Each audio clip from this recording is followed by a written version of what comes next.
This week on Real Talk with Denver7 and CPR News, a month-long celebration rooted in protest and authenticity. We were not talked about as people who were human beings searching for our rights. We were talked about as people who did nefarious things. We're in the midst of Pride Month, and Coloradans are sharing in this celebration of love. It's nice to be getting a little older and a little more out and being able to contribute back to the community. This week, we are having a real talk about Pride in Colorado, looking at the past, present, and future of LGBTQ rights in our state.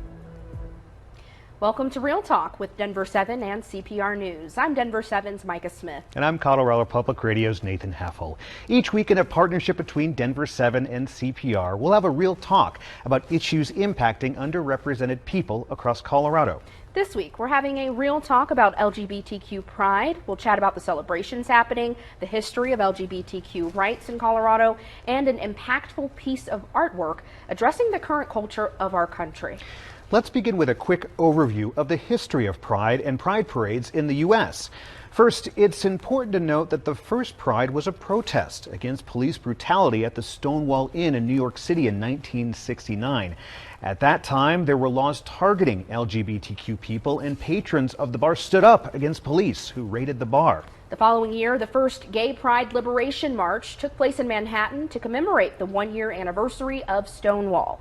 But it took 30 years for Pride Month to become official. That happened in a 1999 proclamation from then-President Bill Clinton.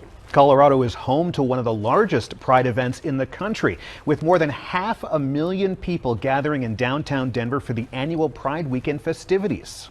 This year's Pride Festival will take place next weekend in Denver. There will be a number of events in Denver's Civic Center Park. Now, each year, the parade is organized by the Center on Colfax, and today we're happy to welcome the center's CEO, Rex Fuller, to this Real Talk on Pride. Thank you so much for joining us, Rex. Well, thank you for having me. So first, give us a history lesson. How did Denver's Pride start, and how has it evolved over the years? Well, Denver's Pride celebration is actually really very closely tied to the history of the center. The introduction that you did mentioned the Stonewall riots in 1969. In the early 70s here in Denver, there was also a lot of police harassment of the LGBTQ community. And so actually 50 years ago this year in October, there was a massive protest that took place at City Council and really protesting that police harassment. And that was really the beginning of it. From that emerged a group of activists who said, what do we need in the community? Part of it was to build on this Pride celebration that had started to happen. Part of it was to build a community center, and that was the origins of the Center on Colfax. We're currently living in a volatile state when it comes to attitudes, laws happening across the country targeting the LGBTQ community. How important is it for Pride events this year of all years to continue? I think it's really important. I think throughout its history, Pride has served different urgent issues of the day, and I think this year is no different. We selected a theme this year that was Be Proud Out Loud, where we really felt that it was important to send a message to community members to stand up and have your voices heard. You know, across the country, we've seen more than 500 pieces of anti-LGBT legislation in state legislatures. I'm happy that that has not really advanced meaningfully here in Colorado, but it is really impacting a lot of people across the country. And even though they're in other states, it's impacting our community too, because I think there's an increased feeling of threat among community members. There's an increased amount of discussion about that. And it's really important that we as a community stand together and support one another during what's really been a challenging few years. So with that said, for anyone who maybe hasn't been to Pride, what can they expect this year? Are there going to be some differences as opposed to other years? Well, I think that it's a great celebration and it's a really fun event. To me, I think that the central issue, the central part of Pride that's really important is simply just being visible. You know, there are many people who come into Pride in Denver from rural areas outside the metro area. Our last estimate said about 8% of people come from outside of a 50-mile radius of Denver. And a lot of those places are maybe not as accepting or as welcoming as central Denver would be. So really, this is a chance for people to come and go to the park and realize, hey, I'm not alone. There are people who share some of my thoughts, share some of my experience. And everybody gets to sort of be out in their own way. You know, people can be out in outrageous costumes and having a great time, or people can just come to the festival and enjoy themselves, and either way is okay. I think this year it's going to be probably a bigger and better festival than we've had before. We have a huge amount of participation. We have some great entertainment. I think it's going to be a really fun time. And I just love seeing families, and you have partners and husbands and spouses and pets that are dressed up in beautiful colors. It is such a family event, but it's also a community event, and that passion you see when you step into that park and feel safe. That's really our goal, is to create an atmosphere where people feel safe and people feel welcome to be themselves however they define that. So hopefully I think that people will experience that on June 24th and 25th. Well, this year, more than ever, the corporatization of Pride is being called into question. From Bud Light to Target, big corporations are scaling back on Pride merchandise and advertising because of criticism from conservative Americans. We want to get Rex's opinion on this topic because the Denver Pride Parade is sponsored by Coors Light and others. So, Rex, talk to us about what goes into getting a corporate sponsorship like this.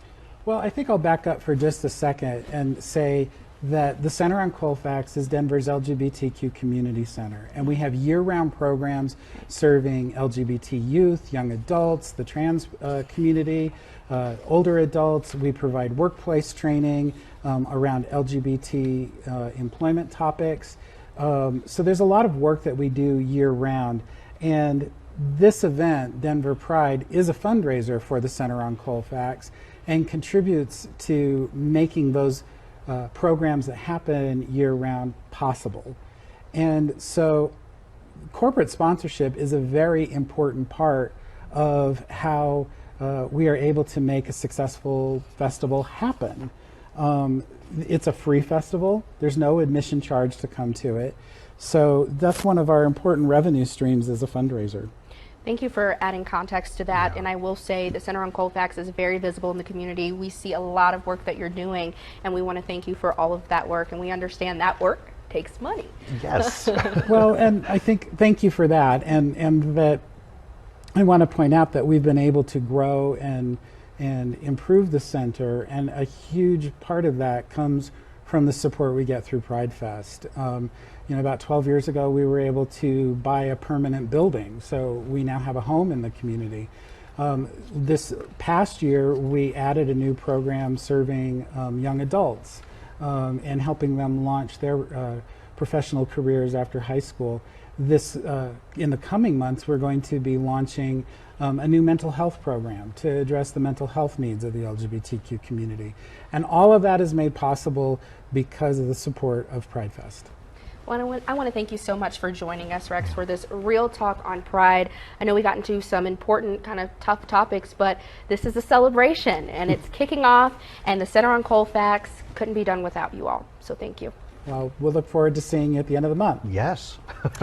Well, Denver7 is a proud sponsor of the Denver Pride Parade. The festivities are happening all next weekend long in Denver Civic Center Park. There will also be a Pride 5K on Saturday, as well as the big Pride Parade down Colfax Avenue next Sunday.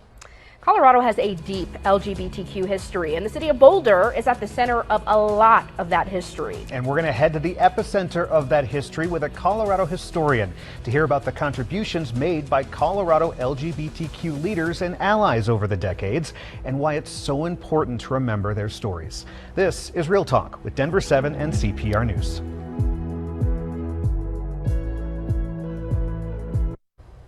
Welcome back to Real Talk with Denver7 and CPR News. I'm CPR's Nathan Heffel. And I'm Denver7's Micah Smith. This week, we're having a real talk on LGBTQ pride, looking at the meaning of the month and the festivities behind it. But we wouldn't be where we are today without some prominent people throughout our state's history. I had a chance to meet historian Glenda Russell to visit the epicenter of Boulder's LGBTQ movement to hear about why the city has been so monumental for the pursuit of LGBTQ rights across the state. When you think of Boulder, you might feel it's a pretty liberal and forward-thinking place. It's sometimes referred to as the People's Republic of Boulder. And while the pride flag flies over the Boulder Municipal Building, I've read a lot of things in other places. it wasn't always that way. And as Glenda remembers, it was relatively recently when the city wasn't. Why are we sitting outside the municipal building here? We're sitting outside the municipal building that's named after Penfield Tate II. Penn was the mayor of Boulder in the early 70s. He was a person who was absolutely dedicated to human rights and civil rights. I mean, that was just central to how he saw his life. And some people who were mostly younger than Penn were members of something called the Gay Liberation Front, which was a CU student club that had a lot of people who were not actually students in it as well as students in it. And they asked him to consider including what they called at first sexual preference, what they later called sexual orientation. The plan was to include sexual orientation in the city's human rights ordinance in 1973, and that's just what happened with Mayor Penfield Tate, a straight ally, and Tim Fuller, a gay man, leading the charge. But then, as Glenda says, all hell broke loose. Or as we say in Boulder, all heck broke loose. At that point, there was a public hearing, and that public hearing literally filled the council chambers. There was no room left. They put in folding chairs in the first floor level that was really just a big atrium, did a live feed into that, and the place was just crawling with people. It was full of vitriol, full of very strange language. Because they were upset that sexual orientation was included in this human rights ordinance. Yes, that's exactly right, this human rights ordinance. It seems so interesting these days that, like, they seem to go hand in hand. Human rights, sexual orientation. Yep. But back in the 70s, that was not the case at all. No, this ordinance was in many ways before its time. There were other cities in the country that had ordinances that covered sexual orientation. There were not a lot of them, and it was a big deal. This was the first time that a city actually had a referendum including sexual orientation in a human rights ordinance. Council wound up taking the issue to voters, who rejected it resoundingly. It even led to Mayor Tate losing his re-election bid and Tim Fuller being recalled. But Mayor Penfield Tate is now immortalized in the name of Boulder's municipal building, and a mural has been painted on a city library. And well, there was small movement for LGBTQ plus rights. During the 1990s, Colorado became known to many as a hate state, where a 53% majority of voters passed Amendment 2, a very restrictive measure against LGBTQ plus people. It was really part of a concerted effort to roll out legislation that would roll back rights for at that time, LGBT people. And this was a marriage? No, it was not a marriage issue. It really said, in effect, it said if it had passed and gone and had become part of the law of the state, it would have said a gay, lesbian, or bisexual person who is discriminated against based on their sexual orientation has absolutely no legal recourse. There is nothing they can do about it. There is nobody to whom they can complain. It is legal to fire you. And it is illegal for any entity, a municipality, a school board, or any other entity in the state to ever cover sexual orientation as a protected class ever again. Wow. That's what it said. Well, detrimental to the community, Amendment 2 also forced the LGBTQ community to organize, even encouraging some to come out of the closet. Ultimately, the U.S. Supreme Court struck down Amendment 2 as unconstitutional in 1996 as a violation of the country's 14th Amendment. Little by little, Colorado added protections for LGBTQ plus people, making Colorado a safe state. But there have been cracks forming, especially with the hateful language used against the LGBTQ community. That language is very much the same language that was vitriol that they were seeing today is absolutely the same vitriol that you saw absolutely back in the 70s. rumors. We were called recruiters, and it's the same lies. It's the same. And yes, things like that. Yeah, the language changes slightly, but the intent is very much the same. It's to other a group of people And I think what's going to be important in a place like Boulder and in a place like Colorado in general is to not let the changes that we've made in terms of public opinion and social norms slide back. That's why for Glenda, it's so important to keep this history alive, to show that the fight is still ongoing and more needs to be done to create full equality for the state's LGBTQ plus community. How do you break through, especially younger LGBTQ people who don't know the fight Yeah, that happened? that's an interesting question, because one of the things that happens is, I've been sort of being a bit of an evangelical about the need to know history in general, and queer history in particular. And one of the things that happens is I'll bring it up to young people, and at first it's, well, I don't know. But then when I actually, I have a timeline that I've made of Boulder queer history, and it's big, and I take that to a classroom and start talking about this stuff, and the students are rapt. They really want to know about this, and they realize that's a history they didn't know they had. And we really need history as scaffolding. We need it to keep us honest about what we're doing. We also need to learn from it.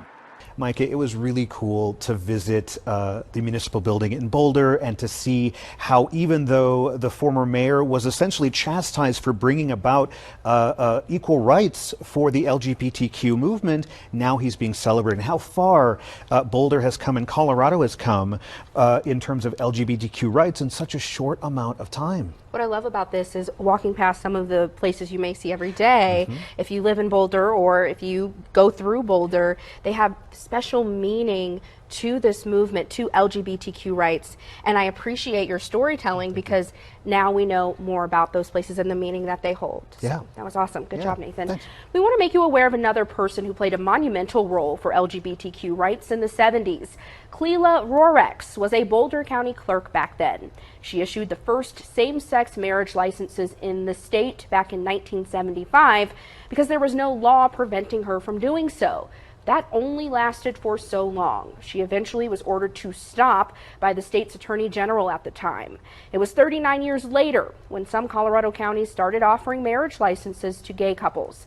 Then, the next year, the U.S. Supreme Court granted same-sex couples the right to marry nationwide. Cleela passed away last year during Pride Month.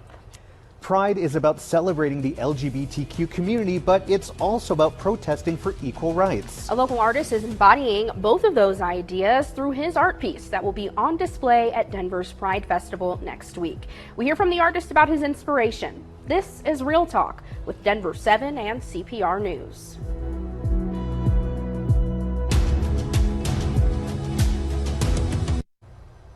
This is Real Talk with Denver7 and CPR News. I'm Denver7's Micah Smith. And I'm CPR's Nathan Heffel. Today we're having a real talk about LGBTQ pride ahead of Denver's Big Pride Festival next weekend. It's important to remember, while celebratory, Pride started as a protest against police brutality. A Denver artist is capturing that essence of pride through a new piece he's creating for next weekend's festivities. I had the chance to meet up with him at his studio. I'm here with artist Lonnie Hands-On. And Lonnie, you've been creating installations for Pride for a few years now, but you're willing to give us a sneak peek of what you've got cooking this year. Share some of the details about the inspiration behind this latest installation. Well, every year we look at the world and see what's going on, and right now we're in a very divided, horrible place in some ways, and people getting really upset about what people wear or what they look like or how they walk or talk or read. And so I always start with looking at the issues, and then we try to find a sweet spot, a spot that we can be attentive from, positive from. And so this year we're taking a bunch of very large corn syrup totes, of all things, making a big base because we can put water in them and make a very heavy base. And we're covering them with all the protest signs that we have to use today. So drag is not a crime, Black Lives Matter, trans rights are human rights, no human is illegal. All the things that we're still fighting for 50 years or 60 years later. And that becomes the background. And then above that and blasting above all of that is love, is love, is love, is love. So So we start from a base of fairly serious stuff, and then we rise 28 feet up into the air with silk flags. So it's sort of a vertical rainbow. Wow. What was, I guess, your own personal life experience that helped feed into your inspiration for the installation? Well, you know, I'm in my 60s now, and so my experience over the years has been different than what it is today. Today, things are much more open and much more normalized. And so I would say that, you know, I was very, very closeted for a lot of my career for good reasons. And it's nice to be getting a little older and a little more out and being able to contribute back to the community. We talked a little bit about some of your installations being a bit prophetic. You made a cake, a wedding cake a few years back. Yeah. Describe that for our viewers and listeners. Well, it was called Equality Cake, and it was a 24-foot wedding cake that sat on a cake stand that was covered with the 1138 rights and responsibilities of marriage. And that we happened to do that 5 days or 4 days before the Supreme Court rendered opinion and made equality in marriage the law of the land. And then my husband and I were able to get legally married the next year. So that was exciting. Unfortunately, the second year was the Orlando Memorial because of the massacre in Orlando. We've done things on equal access. Shrine to Humanity was about spirituality in the community. So we try to pick a different angle. So the 50th anniversary of Stonewall was 3 years ago. And we celebrated moments, both positive and negative moments of the civil rights movement. And so we try to buy into the theme and still create something that is beautiful and incentive for the hundreds of thousands of people that come out to Pride. Serious yet uplifting things happening here. What do you hope people take away from this year's installation as they view it, walk around it, maybe even interact with it?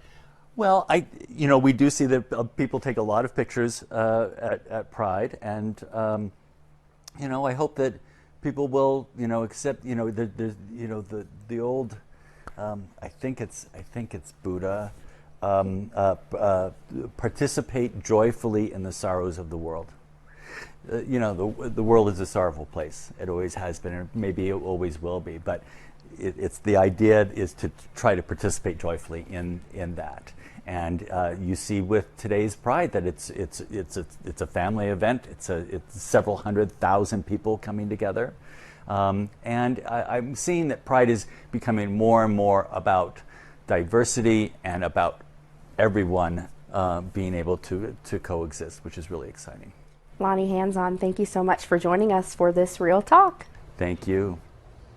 Lonnie is such a lovely person, Yes. and I truly enjoyed my time in his studio. Lonnie's installation, Love is Love, is also sponsored by Credit Union of Colorado. And that's this week's episode of Real Talk with Denver7 and CPR News. Every week, we'll be having a real talk on issues that impact Coloradans who are often overlooked. You can find all of our shows on denver7.com/realtalk or at cpr.org/realtalk. Have a great day.